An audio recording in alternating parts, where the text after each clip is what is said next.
Board का result आ गया है और 10वीं और 12वीं को मिलाकर टोटल जो फेल्ड स्टूडेंट है यानी जिनका कंपार्टमेंट देना है, जिनके पेपर्स में कुछ ना कुछ प्रॉब्लम्स है, जिनका रिजल्ट सही से नहीं आया है, उसकी संख्या टोटल 2 लाख है 10वीं और 12वीं को मिला के। तो दोस्तों इनका कंपार्टमेंट के एग्जाम्स कब होगा और जो कोड्स लिखे हुए हैं रिजल्ट्स में उनका कोड्स का मतलब क्या है, कहीं पी लिखा हुआ है, कहीं जी लिखा हुआ है, कहीं ईटी लिखा हुआ है, कहीं आरटी लिखा हुआ है। तो दोस्तों इस वीडियो में पूरा डिटेल आपको जानकारी मिलेगा और कंपार्टमेंट से भी रिलेटेड न्यूज मिलेगा। तो दोस्तों चैनल पर नए हो तो सब्सक्राइब कीजिएगा, वीडियो पसंद आए तो लाइक कीजिएगा और कमेंट के माध्यम से बताइएगा कि आपका रिजल्ट कैसा रहा है।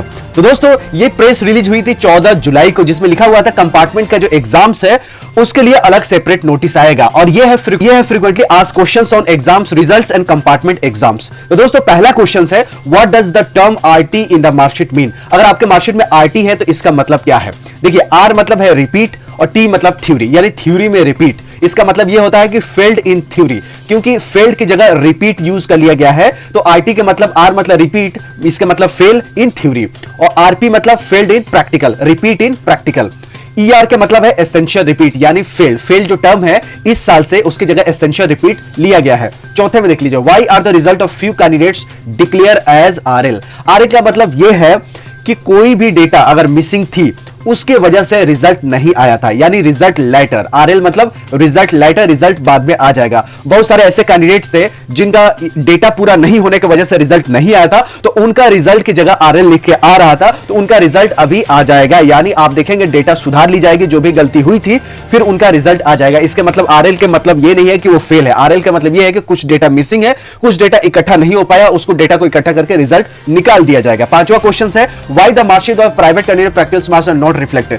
प्राइवेट कैंडिडेट्स के मार्कशीट में प्रैक्टिकल मार्क्स क्यों नहीं जुड़ा हुआ है। तो दोस्तों इन्होंने ये लिखा है कि प्रैक्टिकल का जो वेटेज था उसको कम कर लिया गया है, यानी थ्योरी का वेटेज बढ़ा दिया गया है। उस केस में थ्योरी का जो रिजल्ट आया वो आउट ऑफ 100 आया है। आपको इंग्लिश में पढ़ के बता देता हूं। In some of the subjects there has been change in the maximum marks of theory. Theory का मैक्सिमम मार्क्स चेंज हुआ है एज कंपेयर टू 2019। प्राइवेट वाली की बात हो रही है। In all such cases, marks obtained in the theory part has been proportionately increased and increased marks have been added in the theory marks. A result has been declared marks being shown in the theory of are 100. जो theory में आपका दिखा रहा है marks वो out of 100 है, इसलिए आपका प्रैक्टिकल में मार्क्स नहीं दिखा रहा है, यानी थ्योरी का वेटेज बढ़ा दिया गया है और जो प्रैक्टिकल्स अगर हुए भी हैं तो उनको कन्वर्ट करके थ्योरीज में वेटेज डाल दिया गया है। छठवां क्वेश्चन है what does this P represent inside the green circle found in the result of class 12 declare. 12वीं का रिजल्ट आया था उसमें एक सर्किल बना के पी लिख दिया गया था, इसका मतलब क्या है। इसका मतलब है प्रोग्रामिंग एरर। तो दोस्तों ये जो प्रोग्रामिंग एरर था वो सीबीएसई के एंड से था, उसको करेक्ट करके आपका रिजल्ट डिक्लेयर कर दिया जाएगा। कुछ मार्कशीट में ये लिखे हुए थे जी का मतलब भी होता है प्रोग्रामिंग एरर, जी का मतलब भी है प्रोग्रामिंग एरर, और इसको भी सीबीएसई एंड से इसको करेक्ट करके आपका रिजल्ट तैयार किया जाएगा। यानी जिसके मार्कशीट में पी है जी है, इसका मतलब ये नहीं कि वो फेल है, उनका प्रोग्रामिंग एरर की वजह से रिजल्ट होल्ड पे है, उनका रिजल्ट आ जाएगा। आठवां क्वेश्चन ये है कि क्या मार्क्स जो सब्जेक्ट्स में री इवैल्यूएशंस में आएंगे वो क्या फाइनल होंगे। तो हाँ, कोई भी डिक्रीज या इंक्रीज मार्क्स में होता है री इवैल्यूएशन के बाद वो आपका फाइनल होगा। नौवां क्वेश्चन ये है कि what do the grades given against the marks indicated.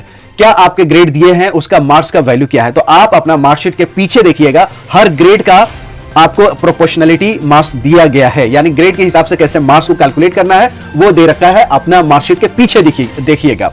10वां question है कंपार्टमेंट एग्जामिनेशन कब होगा। तो कंपार्टमेंट एग्जामिनेशन जब कंड्यूसिव इन्वायरमेंट होगा, यानी जब ऑफलाइन एग्जामिनेशन कराने की माहौल बन जाएगा, कोरोना का महामारी कम हो जाएगा और जो ऑफलाइन एग्जाम्स होते थे जैसे सितंबर में जेई मेन का शेड्यूल रखा गया है, अगर जेई मेन का शेड्यूल फर्स्ट वीक ऑफ सितंबर में होता है तो आपका कंपार्टमेंट का एग्जाम्स भी सितंबर में किया जाएगा। अगर एक महीना बढ़ता है, मान लीजिए कि जेई मेन का एग्जाम अक्टूबर में होता है तो कंपार्टमेंट एग्जाम्स भी अक्टूबर में ही होगा, यानी अगस्त में तो होने की उम्मीद नहीं है कंपार्टमेंट एग्जाम्स।